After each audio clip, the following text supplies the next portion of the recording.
Hello दोस्तों, मैं हूं प्रोफेसर आर अग्रवाल और मेरे चैनल पेन पेपर एजुकेशन में आप सभी का स्वागत है। तो दोस्तों, आज हम पढ़ेंगे ज्ञान एवं पाठ्यक्रम के बारे में। ये पेपर 1 का सब्जेक्ट है। तो चलिए आज हम देख लेते हैं कि क्या है नॉलेज और क्या है करिकुलम। जीवन में ज्ञान होना एक अत्यंत ही महत्वपूर्ण बात है।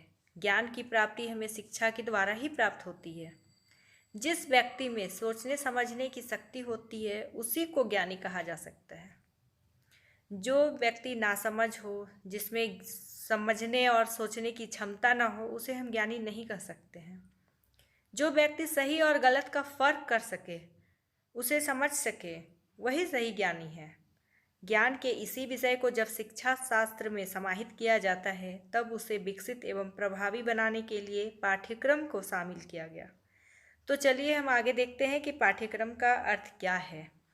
पाठ्यक्रम को अंग्रेजी में करिकुलम कहते हैं। करिकुलम शब्द की उत्पत्ति लैटिन भाषा के क्यूररे शब्द से हुई है, जिसका अर्थ होता है रेस कोर्स, यानी दौड़ का मैदान। यदि पाठ्यक्रम के अर्थ की बात की जाए तो इसमें दो विचारधाराएं आती हैं। पहली विचारधारा प्राचीन है और दूसरी आधुनिक। प्राचीन विचारधारा के अनुसार पाठ्यक्रम में विभिन्न प्रकार के ज्ञानों और कुशलताओं का संग्रह होता है, जो बालक केंद्रित शिक्षा नहीं बल्कि शिक्षक केंद्रित शिक्षा द्वारा ज्ञान प्रदान करता है। अर्थात जो भी शिक्षक को ज्ञान की प्राप्ति होती थी, जो पहले गुरु शिक्षा देते थे, उनके पास जितना ज्ञान होता था वो सारा का सारा ज्ञान वो अपने शिष्यों, अपने बालकों में डाल देना चाहते थे। इसीलिए कहा गया है कि ये विचारधारा प्राचीन थी और शिक्षक केंद्रित शिक्षा थी। लेकिन आधुनिक विचारधारा के अनुसार शिक्षा बालक और शिक्षक दोनों को ध्यान में रखते हुए पाठ्यक्रम का निर्माण किया जाता है, जिसमें अनुभव, जीवन की वास्तविकताओं एवं विभिन्न क्रियाओं एवं परिस्थितियों का संचय होता है। अर्थात हमारे जीवन में जो भी वास्तविकताएं हैं, जो भी आवश्यकताएं हैं, उनको ध्यान में रखकर पाठ्यक्रम का निर्माण किया जाता है। अतः हम कह सकते हैं कि पाठ्यक्रम पाठ्य पुस्तकों, विषय वस्तु और अध्ययन कोर्स से अधिक बड़ा होता है। पाठ्यक्रम की परिभाषा।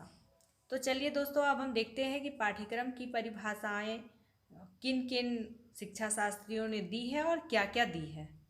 पाठ्यक्रम के अर्थ को और अधिक स्पष्ट करने के लिए शिक्षा शास्त्रियों ने कुछ परिभाषाएं दी हैं, जिसमें से फ्रॉबेल की परिभाषा है, पाठ्यक्रम को मानव जाति के संपूर्ण ज्ञान और अनुभव का सार समझा जाना चाहिए। कनिंघम ने भी अपनी परिभाषा दी है। उनके अनुसार पाठ्यक्रम शिक्षक के हाथ में एक साधन है, जिससे वह अपने विद्यालय में अपने उद्देश्य के अनुसार अपने छात्र को कोई भी रूप दे सकता है। यानी कि शिक्षक एक कुम्हार की तरह होता है और बच्चे जो होते हैं वो गिल्ली मिट्टी की तरह होते हैं। कुम्हार अपनी चाक पर उस गिल्ली मिट्टी को रखकर मनचाहा आकार देता है, मनचाहा बर्तन बनाता है, घड़ा बनाता है, दिया बनाता है, जो भी बनाता है वो जैसा चाहता है उस गीली मिट्टी को आकार देता है। ठीक उसी प्रकार शिक्षक भी पाठ्यक्रम की सहायता और अपने अनुभवों, अपने ज्ञानों की सहायता से एक बालक को सही रूप देता है, सही ढांचा उन्हें प्रदान करता है। अब कह सकते हैं कि पाठ्यक्रम का अर्थ केवल परंपरागत विषयों से ही नहीं है जो स्कूल कॉलेजों में पढ़ाए जाते हैं, बल्कि इसमें अनुभवों की सार्थकता भी सम्मिलित होती है, जिनको राष्ट्र विद्यालय कक्षा, पुस्तकालय, प्रयोगशाला, वर्कशॉप और खेल के मैदान में शिक्षकों और छात्रों के बीच के अनौपचारिक संबंधों को भी दर्शाता है। अतः विद्यालय का संपूर्ण जीवन ही पाठ्यक्रम है, जो छात्रों के संतुलित व्यक्तित्व के विकास में सहायक होता है। दोस्तों, इसी क्रम में पाठ्यक्रम के विभिन्न आधारों की भी चर्चा कर ली जाए तो उचित होगा। तो आइए देखते हैं कि पाठ्यक्रम के कौन कौन से मुख्य आधार हैं। पहला तो आधार है दार्शनिक आधार, यानी फिलोसफिकल बेस। पाठ्यक्रम का एक मुख्य आधार दर्शन है। पाठ्यक्रम का संगठन शिक्षा के उद्देश्यों को प्राप्त करने के लिए किया जाता है। शिक्षा के उद्देश्य हमें दर्शन द्वारा प्राप्त होते हैं। यानी एक व्यक्ति की जो दार्शनिक सोच होती है उसके द्वारा शिक्षा का उद्देश्य प्राप्त होता है। इस प्रकार पाठ्यक्रम की समस्या एक दार्शनिक समस्या है। विभिन्न दार्शनिक विचारधाराओं के अनुसार पाठ्यक्रम विभिन्न रूप से निर्धारित एवं प्रस्तुत भी किया जाता है। इस दार्शनिक आधार के अंतर्गत भी कुछ पॉइंट्स आते हैं, जैसे आदर्शवादी विचारधारा, प्रकृतिवादी विचारधारा, प्रयोगवादी विचारधारा, जिसमें जॉन ड्यूबी ने भी बालकों के स्वाभाविक रुचियों को आधार बनाकर पाठ्यक्रम का निर्माण का सलाह दिया था। अब आते हैं सोशियोलॉजिकल बेस यानी सामाजिक आधार। वर्तमान युग में पाठ्यक्रम के सामाजिक आधार पर बहुत बल दिया जा रहा है। इस आधार के अनुसार पाठ्यक्रम के उन विषयों को स्थान मिलना चाहिए जिसके अध्ययन से छात्रों में सामाजिकता की भावना का विकास हो सके। विद्यालय एक चूँकि सामाजिक संस्था है, अतः उसका संपूर्ण वातावरण बृहद समाज का लघु रूप होना चाहिए। यानी हमारा समाज बहुत ही बृहद विस्तृत है और विद्यालय उसका एक लघु रूप है। शिक्षा द्वारा समाज के 2 कार्यों की पूर्ति की जानी चाहिए। पहला कार्य तो समाज की संस्कृति, अनुभव आदि को आने वाली संतति को प्रदान करना चाहिए और दूसरा समाज की उन्नति एवं प्रगति। पाठ्यक्रम का निर्धारण इन दोनों कार्यों की पूर्ति के लिए होना चाहिए।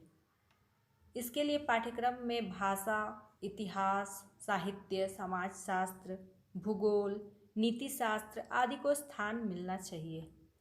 अगला आधार है मनोवैज्ञानिक यानी साइकोलॉजिकल आधार। इस आधार के अनुसार पाठ्यक्रम का निर्धारण बालक की रुचियों, उनमें स्वाभाविक प्रवृत्तियों, उनकी आवश्यकताओं तथा शक्तियों के अनुसार होना चाहिए। ऐसी शिक्षा बालक को केंद्र मानकर पाठ्यक्रम निर्धारित करता है। अब आते हैं वैज्ञानिक आधार यानी साइंटिफिक बेस क्या है। विज्ञान की चतुर्मुखी प्रगति ने यानी चारों ओर से जो विकास ने प्रगति कर रखी है, उसने शिक्षा के किसी भी क्षेत्र को अछूता नहीं छोड़ा है। वैज्ञानिक अनुसंधानों से प्रभावित होकर बहुत से शिक्षा शास्त्री पाठ्यक्रम में वैज्ञानिक विषयों को अधिक महत्व प्रदान करने के पक्ष में होते हैं। इनमें हर्बर्ट स्पेंसर का नाम सबसे ऊपर है। उनके अनुसार शिक्षा का मुख्य उद्देश्य संपूर्ण जीवन के लिए तैयारी है।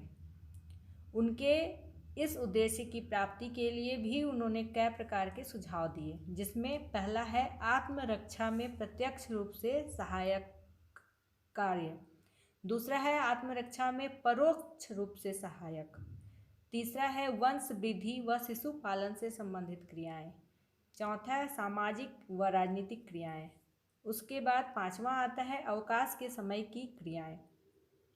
अर्थात किन किन रूप में हमें विज्ञान की आवश्यकता पड़ती है, उसी आधार पर पाठ्यक्रम भी निर्धारित होना चाहिए।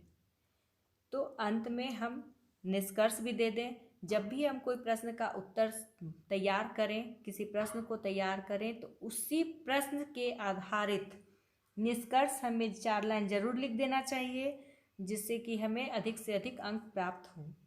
तो अंत में हम कह सकते हैं कि पाठ्यक्रम का निर्माण बालकों के संपूर्ण विकास को ध्यान में रखते हुए एवं शिक्षा को बृहद एवं जीवन उपयोगी बनाने के लिए किया जाना चाहिए। तो दोस्तों, अगले अंक में हम देखेंगे कि पाठ्यक्रम निर्माण के सिद्धांत क्या हैं। तो दोस्तों, अंत तक वीडियो देखने के लिए धन्यवाद। अगर वीडियो पसंद आया तो इसे लाइक एंड शेयर ज़रूर कीजिए और चैनल को सब्सक्राइब कीजिए और इसके अगले अंक का इंतज़ार कीजिए।